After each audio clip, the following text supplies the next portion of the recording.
just saw was a demonstration of free running, which is also sometimes referred to as parkour. Now, free running is the art of getting from point A to point B in the most creative way possible, so it's really good for impressing your friends. The discovery of free running was by George Hebert in the 1990s, when he observed the locals of a French Caribbean island, Martinique, move about their town.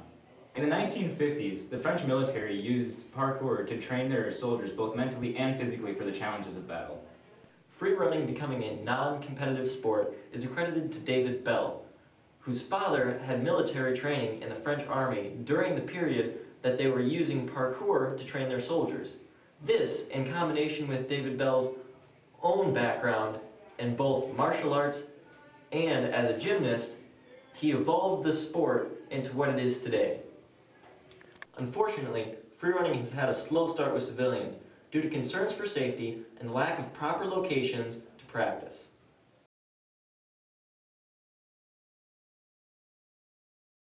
We'll be showing you some essential free running skills and how to practice them safely.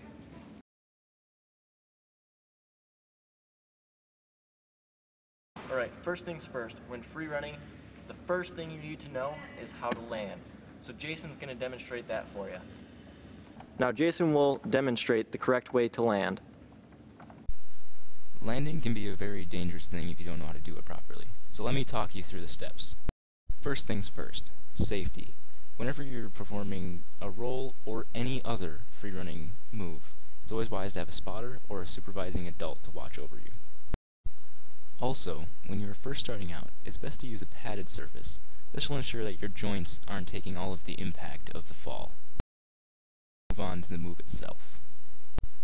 Step 1 is to look before you leap. It's always wise to check what you're jumping off of and how high it is before you actually go and put your body in danger of harm. As you approach the edge of the object you're jumping off of, make sure you push yourself out and away from the object. This will ensure that your momentum is carrying forward instead of straight down. The next part we are going to focus on is the knees during the landing. To avoid injury, we should always keep our knees above a 90-degree angle. Going below a 90-degree angle when landing puts way too much stress on your knees, and trust me, it does not feel good. Now we move on to the tuck. Notice how I keep my head tucked into my chest and let my hands guide me through my roll. Now all you have to do is finish and keep on running. Let's do a quick overview. So you need to look, push out and away, tuck, roll, and finish. Remember, keep those knees above a 90-degree angle at all times through your roll. And as you land, your hands are going to guide you, not absorb the impact.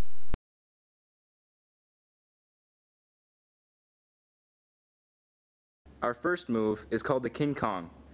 Dylan will be demonstrating.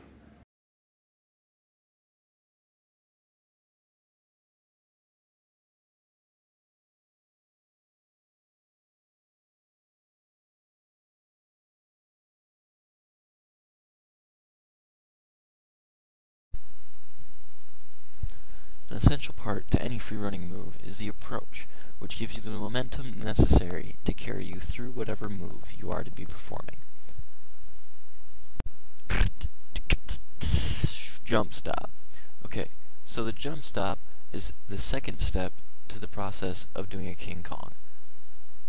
The jump stop is what allows you to change your forward momentum into both upward and forward momentum, which will carry you up and over whatever object it is you're hurdling.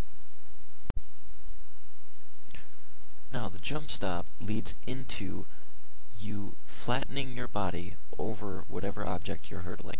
You want your body to be parallel to the object that you're attempting to hurdle. This will help get your legs up and over the object.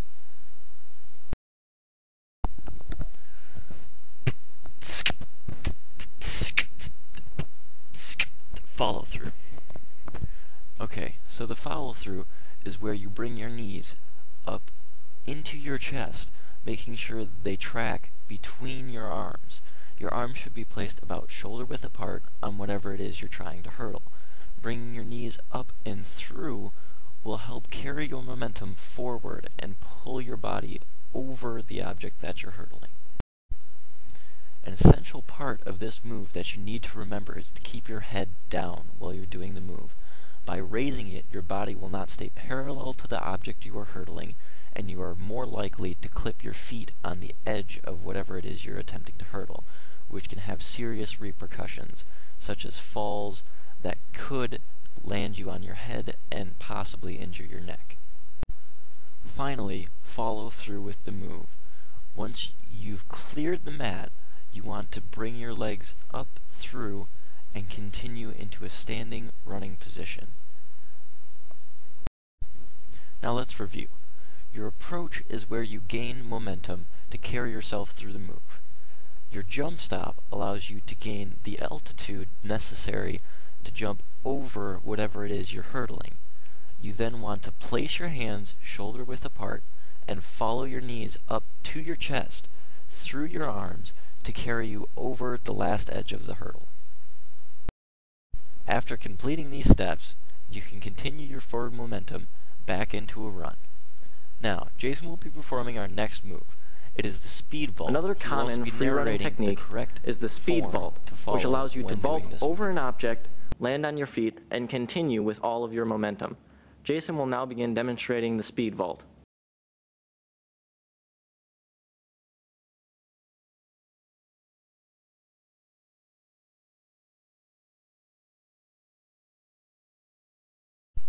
Step 1 to performing a successful speed vault is building up your momentum towards the object.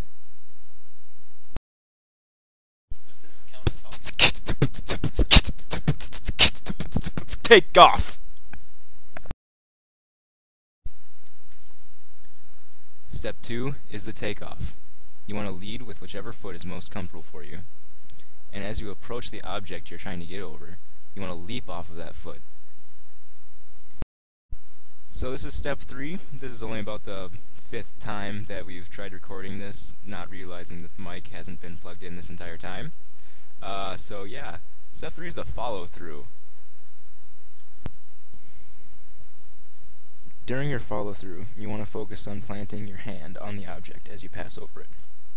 Bringing your body parallel to the object, you continue with your momentum over, and then continue into a run. And voila! You're done with the speed run.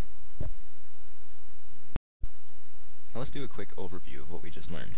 Step 1 is building up your momentum towards your object. Step 2 is taking off in front of that object. Step 3 is the follow through. Once you have all 3 steps mastered, congratulations, you learned how to do a successful speed vault. Now let's continue on to our next Another move. essential move Dylan will be in free running is called the dive roll. and narrating. It allows you to pass over an object and continue your momentum into a run. Dylan will be demonstrating the proper way to do a dive roll.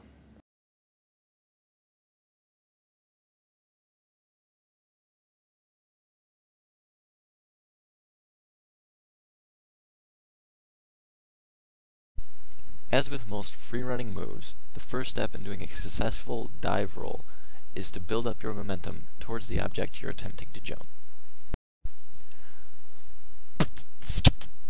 To jump stop. The next step is performing a proper jump stop, which will give you the momentum and height you need to travel over the object. Now, I want you to remember one word, and that is parallel. Your body should be parallel to the ground as you travel over the object. This will then turn into the dive after you have traveled at least 3/4 of the way over the object. Alright, so now that you've mastered the approach, the jump stop, and have become parallel to the object you're jumping, you'll start to perform the dive.